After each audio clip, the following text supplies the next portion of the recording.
Oh là là les amis, regardez-moi ça, OLED Samsung, ils l'ont sorti. Mais attention, hein, c'est pas n'importe quel OLED, il y a la petite surcouche de Quantum Dot.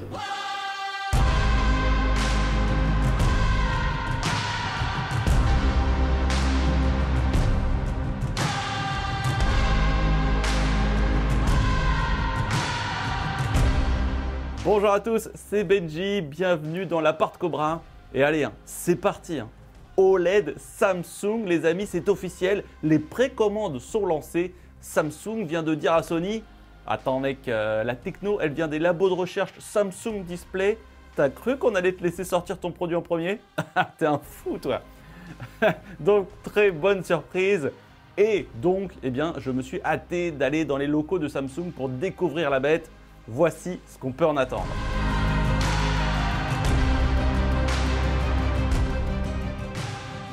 Le produit est en précommande et sera disponible début mai. Le S95B sera disponible en 55 pouces au prix de 2 499 € et en 65 pouces au prix de 3 499 €.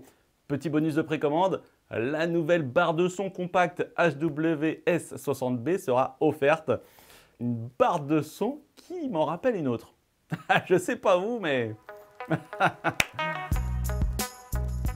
Pour leur nouveau téléviseur OLED, Samsung ne révolutionne pas le genre. On est sur une esthétique sobre, épurée et soignée, avec quelques touches de style propres à la marque coréenne. On retrouve ainsi un pied central en alu emprunté à leur modèle flagship QLED pour une intégration facile sur un meuble, et aussi stylé, faut bien le dire.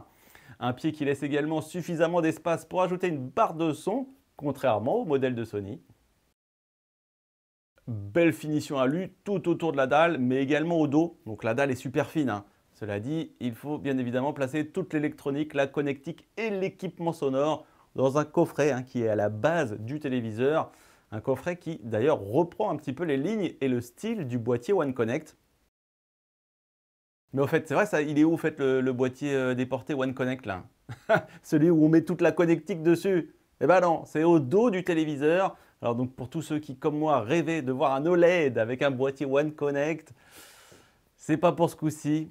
C'était tellement l'occasion, les gars. Franchement, c'est vous quoi, Samsung, le One Connect. Donc oui, donc la connectique. Alors, on y retrouve la max. Vous avez 4 HDMI 2.1 compatibles 4K 120 Hz, VRR, FreeSync Premium pour les gamers. Attention, pas de G-Sync. Et aussi pas de rafraîchissement à 144 Hz. Si vous en avez entendu parler, c'est uniquement réservé au modèle flagship 4K Neo QLED QN95B de Samsung. Petite évolution de la télécommande cette année qui utilise toujours un panneau solaire au dos pour se recharger avec la luminosité ambiante. Mais elle va aussi se charger via toutes les radiofréquences qui traversent votre pièce. Donc oui, il y a des ondes qui passent chez vous avec toutes les box et tout ça. Donc Samsung en profite pour recharger sa télécommande. C'est plutôt malin. Autre nouveauté, un 4e bouton de raccourci vers une plateforme de streaming. Et c'est Disney Plus qui prend la place. Voilà, ça me fait plaisir. Merci beaucoup. On remarquera également l'ajout de la roue crantée qui est apparue sur la touche numérique. Cela va vous offrir un accès quasi direct vers les paramètres du TV. Oui, quasi direct, puisque la touche partage deux fonctionnalités. Elle va d'abord vous faire apparaître le pavé numérique à l'écran. Il faudra ensuite appuyer sur le haut pour accéder aux paramètres. OS Tizen, nouvelle version. Adieu la barre emblématique en bas de l'écran des téléviseurs Samsung. Tizen a cédé à la mode de l'affichage plein écran pour plus de confort dans la navigation. Alors, je ne vais pas m'attarder là-dessus. Tizen, toujours été un très bon OS, c'est super complet. On verra ça un petit peu dans l'appartement. Juste que du coup, ça change un peu les habitudes des utilisateurs de Samsung. Les menus sont dorénavant sur le côté gauche ou accessibles maintenant directement avec la touche raccourci, presque raccourci. Bon voilà, allez, on passe à l'image. Et ça fait plaisir. Non, je vous avoue, franchement, je suis super content de voir enfin Samsung arriver sur le marché de l'OLED. Dites-moi d'ailleurs en commentaire si vous aussi, c'est quelque chose que vous attendiez. En tout cas, chez Samsung, on présente le produit comme une gamme dédiée au cinéma. Donc moins tout-terrain que le QLED, qui reste le flagship de la marque. Mais bon voilà, l'OLED correspond à une demande forte du consommateur, donc faut y aller quoi. Donc oui, OLED, Pixel auto-émissif, chaque pixel émet donc sa propre lumière, contraste infini, les noirs sans embrouille, angle de vision ultra ouvert, c'est beau, c'est propre, sans fuite de lumière. Mais ici, l'argument en plus de ce téléviseur OLED est l'utilisation de la nouvelle dalle QD OLED fabriquée par Samsung Display, Quantum Dot OLED. Samsung. Hein. Donc voilà, une couche de Quantum Dot vert et rouge qui vont s'additionner à une dalle bleue pour reproduire tout le spectre de couleurs, le tout sans aucun filtre, contrairement à la techno concurrente White OLED. Donc voilà, un RVB pur. Résultat, saturation améliorée dans les couleurs, un gain en luminosité, des angles de vision encore plus ultra ouverts, le tout avec une dalle moins réfléchissante que l'OLED classique. Ça d'ailleurs, j'avais pu le constater sur le modèle de Sony. Bon, je m'étais peut-être un peu emballé, genre à la fin des reflets, tout ça. Mais quand même, je reconfirme, on est ici en plus sur le même rendu, meilleure gestion des reflets. Voilà, il y avait des QLED à côté pour vérifier. Personnellement, je suis plus confort là-dessus. Alors, niveau du rendu, bon, évidemment, j'ai pas pu faire de mesure, d'autant qu'on avait affaire à un sample qui datait du CES, donc d'il y a 4 mois. À savoir que les modèles de production qui arrivent, qui sont en cours d'arrivage, auront donc des chances de voir quelques petits ajustements. Mais bon, ce qu'on a vu, eh bien, c'est beau, c'est détaillé. Samsung dispose d'une boucle vidéo The Voice, filmée en partenariat avec TF1 en 8K. C'est un truc de fou.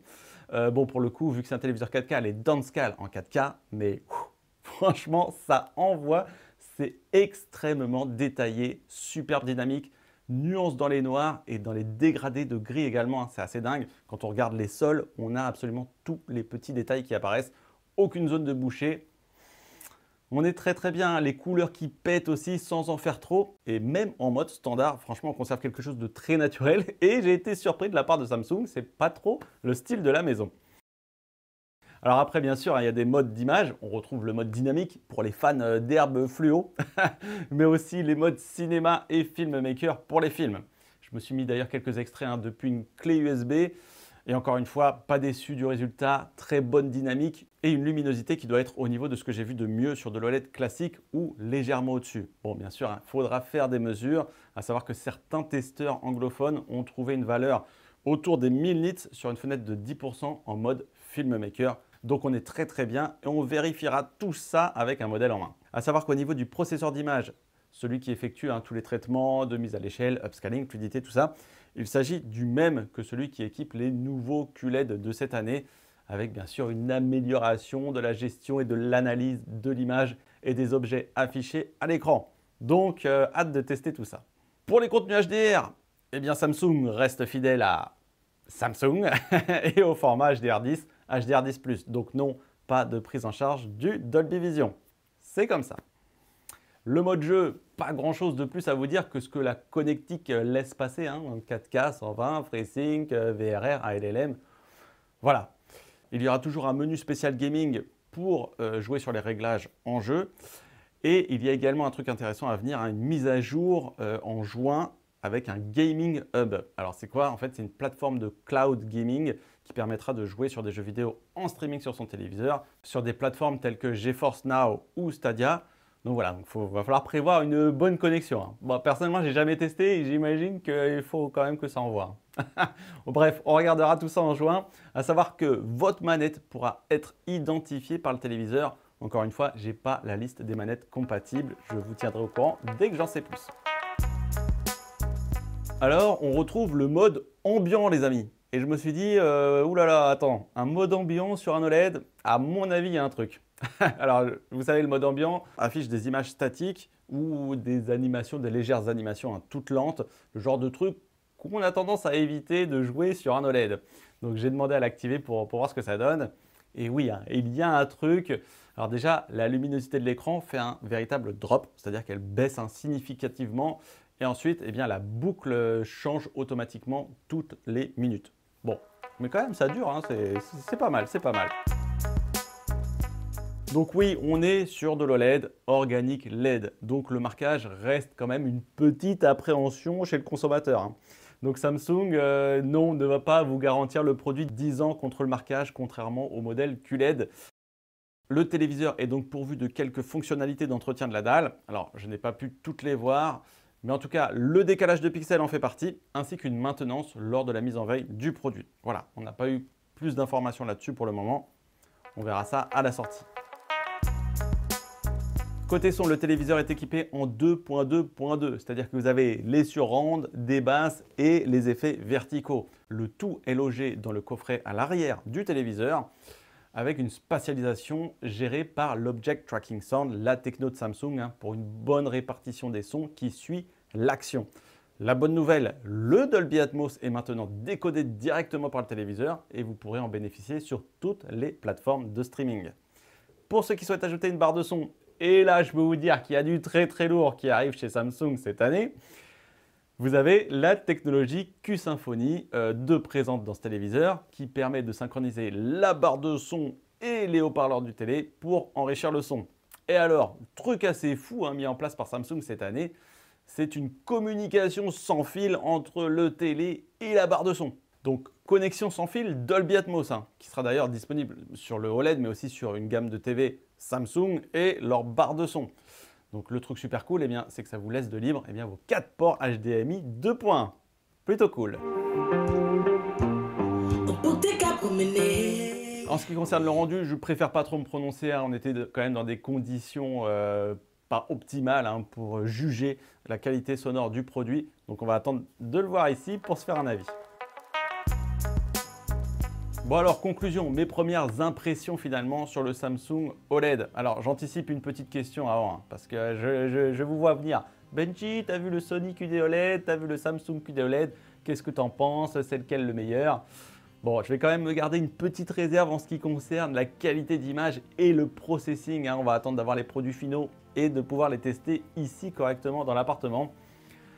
Après, voilà, de ce que j'ai pu en voir, je dirais que je pense que Sony a joué la carte du flagship à fond les ballons sur le QD OLED. Ils y ont mis toutes leurs meilleures technologies avec donc l'acoustique surface aussi et la meilleure acoustique surface d'ailleurs qu'ils ont développée. Donc je pense qu'au niveau du son, on sera peut-être un peu mieux quand même avec le modèle de Sony. Ensuite, il y a le design qui est très clivant chez Sony. Il faut prendre en compte que c'est un modèle qu'on pose directement sur son meuble. C'est très joli. Il n'y a pas de pied. Par contre, pour inclure une barre de son, c'est plus compliqué. Tandis que chez Samsung, on est plutôt classique. On a le joli pied, signature, j'ai envie de dire, des flagships de Samsung qui permet d'intégrer la barre de son. Au niveau des connectiques, chez Samsung, on est un peu mieux loti. On va avoir les 4 HDMI 2.1 avec tout un tas de compatibilités, VRR, FreeSync, tout ça. Chez Sony, on n'en a que 2. Et voilà, au niveau des compatibilités VRR, on n'a pas encore pu trop tester de notre côté. Ensuite, au niveau des compatibilités HDR, là aussi, il faudra faire son choix. Chez Sony, on est Dolby Vision. Chez Samsung, on est HDR10+. Personnellement, ça, c'est pas le truc qui me fait pencher plus d'un côté ou de l'autre. Et enfin, le tarif est quand même un petit peu plus élevé chez nos amis de Sony. Alors, au final, le téléviseur Samsung OLED, personnellement, je suis super content. Non, vraiment, je suis très heureux de voir Samsung enrichir sa gamme de produits avec de l'OLED, qui plaisait avec une nouvelle technologie QD OLED. Alors oui, il surfe sur le terme Samsung OLED. C'est vrai qu'on peut s'étonner, on peut se dire, mais attends, pourquoi ils n'appellent pas ça le QD OLED? Ils nous ont sorti un QLED pour se différencier des autres. Pourquoi là, ils ne veulent pas se différencier justement? Je pense que tout simplement, Samsung, c'est quand même une marque grand public qui s'adresse donc au plus grand nombre. C'est quand même les numéros 1 de vendeurs de TV au monde. Donc voilà, je pense qu'ils veulent dire on fait de l'OLED aussi. Les QLED 4K, 8K haut de gamme restent les téléviseurs que mettront le plus en avant Samsung. Voilà, des téléviseurs tout-terrain adaptés au gaming, avec boîtier One Connect, avec super équipement son, avec tout et tout, super luminosité, à fond les ballons, qui acceptent les baies vitrées, tout ça. Donc pour ceux qui voulaient du Samsung avec de l'OLED, le produit existe, il est beau, il est bien fini, l'image est vraiment incroyable de ce que j'ai pu en voir. Donc donc on a hâte de le découvrir plus en profondeur ici. C'était Benji. Le produit est disponible en précommande directement sur cobra.fr. Je vous ai mis le lien dans la description de la vidéo. Moi, je vous dis à très bientôt dans l'appartement Cobra pour des news images et son.